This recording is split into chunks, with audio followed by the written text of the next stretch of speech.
доколку сакате да се ослободите од масните наслаги, а сепак чувствувате одбивност кон хируршките запати, липолиза е решението за вас. Еве сме ние во ординација Дерма Плюс заедно со примариус доктор Коста Цветковиќ да одговориме на прашањата и да разрешиме некои од дилемите околу оваа постапка. Ви благодарам најпрво што ни дозволивте да бидеме дел од еден третман и што одвоивте време да ни објасните за оние работи кои што нели се помалку познати на јавноста. Еве најпрво би сакала да слушнам што е тоа липолиза всушност.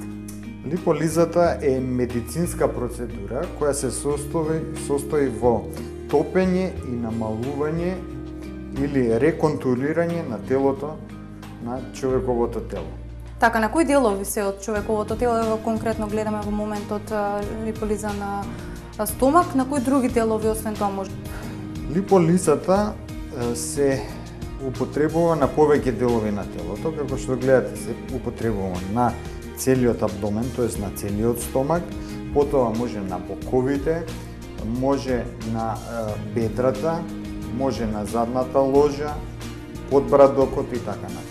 Така, колку време трае третманот? Која е процедурата? Третманот е многу елегантен како за пациентот, така и за лекарот. Процедурата трае неполни половина час. Зависи исто така која регија работиме. Третманот е многу малце болен, значи се аплицираат коктелите со микро иглички во одредената регија. Така, дали е доволен еден третман или треба да се повторува на одреден период? Значи, третманите за липолиза по желба на пациентот се праве 4 до 6 во текот на едната година. Се прават секој месец, значи не е препорачливо да се прави во пократок период од еден месец. И во еден третман може да бидат зафатени повеќе регии, да речеме стомакот, бедрата, подбрадок и така натаму. Така, спомнавте дека нели со помош на игли се извршува овој третман. Кои супстанции се внесуваат во телото за да реагира на тој начин? Значи се внесуваат супстанции кои се пронајдени уште од пред 30 години, кои супстанции ги користеле за прочистување на црвниот дроб или за масните емболии во плуќе и по артериите. Значи тоа се L-карнитин, фосфадилхолин и така натаму, во различен процент се мешаат с коктелите и се убризгуваат во одредената регија. Така, за колку време можат пациентите да го забележат веќе првиот резултат од третманот? Првиот резултат од третманот се забележува во текот на втората и третата недела. Резултатите се феноменални, со тоа што би требало пациентот да внимава да не ја качува тежината. Пожелно е да се внимава на исхраната во тој период, за да бидат третманите, ефектите од липолизата уште Така, поголеми. Дали треба можеби физичка активност да се случи, да се смениете целиот начин на живот? Најдобро е, но во ова време од канцелариската работа и така натаму на нашите пациенти,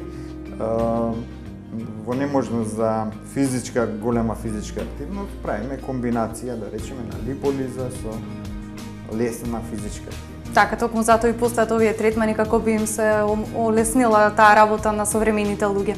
И сега на јавност обично попознати е липосукцијата. По што е разликата липосукција и липолиза?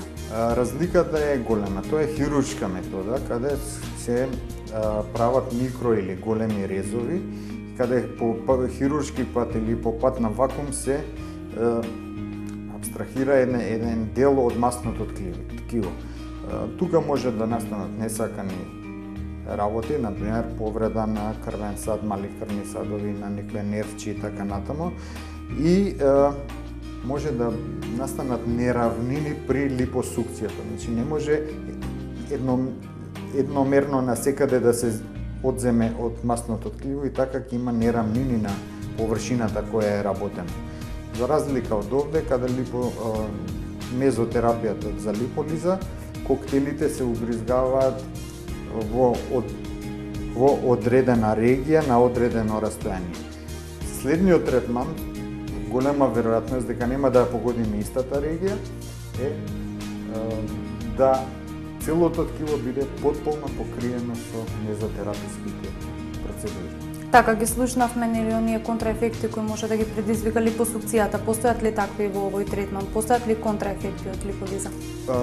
Контраефектите од липолизата се многу минимални. Значи, најголем проблем што може да настане е при боцкањето со коктелите да се погоди мал крвен сад или да се погоди капиларче и да речеме во регија, да речеме, на абдоменот може да се јават само 2 до 3 модрици кои за многу краток период поминуваат.